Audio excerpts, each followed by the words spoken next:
బెజవాడ దుర్గమ్మ ఆలయంలోని హుండీలో నగదును దొంగిలించేందుకు ప్రయత్నించాడు ఓ ప్రబుద్ధుడు.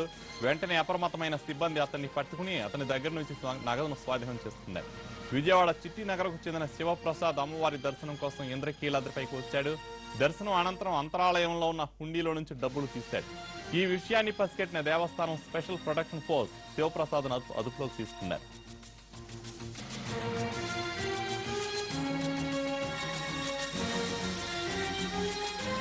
దుర్గమ్మ గుడిలో చోరీ ఘటనపై మరిన్ని వివరాలు మా ప్రతినిధి హరీష్ అందిస్తారు. హరీష్, హుండీలో చోరీ ఘటనపై అప్డేట్స్ ఏంటి?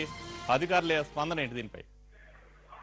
శివప్రసాద్ అనేటువంటి వ్యక్తి విజయవాడలోనే చిట్నగర్కి సంబంధించినటువంటి వ్యక్తి. అతను అమ్మవారి దర్శనం కోసం వచ్చినటువంటి వ్యక్తి 2 సార్లుగా రెండు విడతలుగా అమ్మవారి దర్శించుకున్నారు. అయితే మొదటి విడతలో కొంత నగదుని చేతిలో తీసుకున్నటువంటి పరిస్థితులు దాన్ని ఎవరు కూడా గమనించలేదు. ఆ తర్వాత 2వ విడతలో జరిగినటువంటి సంఘటనకు సంబంధించి అప్రమత్తమైనటువంటి టెంపుల్ కి సంబంధించినటువంటి భద్రతా సిబ్బంది స్పెషల్ ప్రొటెక్షన్ ఫోర్స్ ఎవరైతే ఉన్నారో ఆ కానిస్టేబుల్ ప్రత్యక్షంగా చూసి పట్టుకోవడంతో ఈ వ్యవహారం అనేది బయటకు వచ్చింది. శివప్రసాద్ ని తనిఖీ చేయగా దాదాపుగా 100 కాగితాలు, అదేవిధంగా 50 కాగితాలు, 10 రూపాయలకు సంబంధించినటువంటి కాగితాలను కూడా అతని దగ్గర స్వాధీనం చేసుకున్నారు. హుండీలో చేయి పెట్టి అవకాశం ఉన్నంత డబ్బులు తీసుకోవడంతో పాటుగా ఫస్ట్ రౌండ్ లో వచ్చినప్పుడు హుండీకి ఒక రకమైనటువంటి క్లాత్ ని కానీ లేదంటే ఒక పేపర్ ని కానీ అడ్డుపెట్టి అతను ఈ అఘాయిత్యానికి పాల్పడినట్టు స్థానికంగా ఉన్నటువంటి పోలీసులు నిర్ధారించారు. దీని మీద భద్రతా సిబ్బంది ఇచ్చినటువంటి ఫిర్యాదు మేరకు police station 1 town police station లో కూడా కేసు నమోదైనటువంటి పరిస్థితి. అయితే నిందితుడు ఎవరైతే శివప్రసాద్ ఎవరైతే ఉన్నాడో అతను మాత్రం తన ఉద్దేశపూర్వకంగా ఈ సంఘటన చేయలేదని చెప్పి పైకి వచ్చినటువంటి డబ్బులు లోపలికి చేస్తున్నానని చెప్పి